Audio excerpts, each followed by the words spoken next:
So I got a question by what I'm assuming is a young Muslim girl, a young Muslim woman who's struggling with her hijab. You know, she wants to wear the hijab, but it's difficult in the West. There's a lot of misconceptions and things like that. So the first thing is, well, what is the hijab in the context of the Sharia? Just so we understand what that, what that institution, if we want to use that word, is.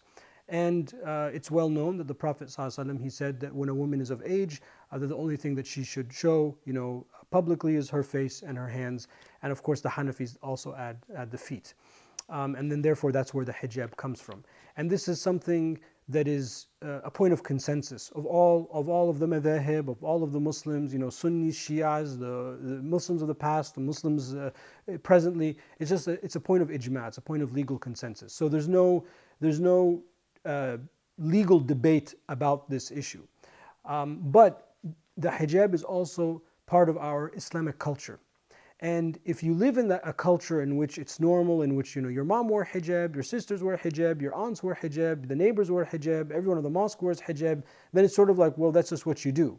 But when you live as a minority and you don't have that, this is where the question comes from. It's just difficult. I'm all by myself and I'm struggling. And the struggle is not necessarily something negative, because it's through this sort of struggle with ourselves that we are elevated. Just like when you work out and you lift weights and you have that type of resistance, that resistance builds muscles. Well, we also have spiritual muscles. So I wouldn't say that the struggle in and of itself is something negative. But it's something that, we have to be very sympathetic to. It is very difficult. It is very difficult to hold on to our religion, and we should do the best we can.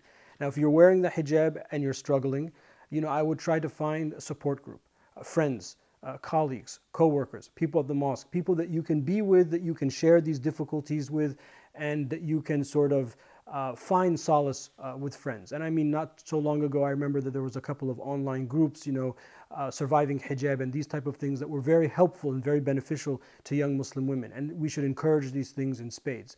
If you don't wear hijab, and you're finding it difficult, just do the best you can. Wear it when you go to the mosque, for example. Wear it, obviously you're going to wear it when you pray, but if you go to like a Muslim function, well, I'm going to put it on for the Muslim function. And things like that. The important thing is that we don't negate that it's something that we have to do. That's what's important. As long as we don't negate that, then we're fine. We're struggling, because Lord knows we're struggling with everything else. There's so many things that we're supposed to be doing that we're not doing.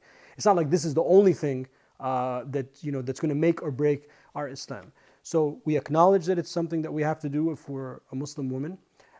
If we're wearing it, we try to support ourselves. If we're not wearing it and we're trying to, we wear it when we can, where we can. And hopefully, we have the long view of these things, and hopefully things will change for the better. Things will become easier. And now there's a huge, culture, which, many international companies are making hijab, wearable clothing, athletic clothing for women, for Muslim women, designer clothing for Muslim women. So I think that the trend is moving in favor of modest dress and things like that. But it's just going to take some time. The struggle is real. Totally sympathetic. Do the best you can. Wallahu a'lam.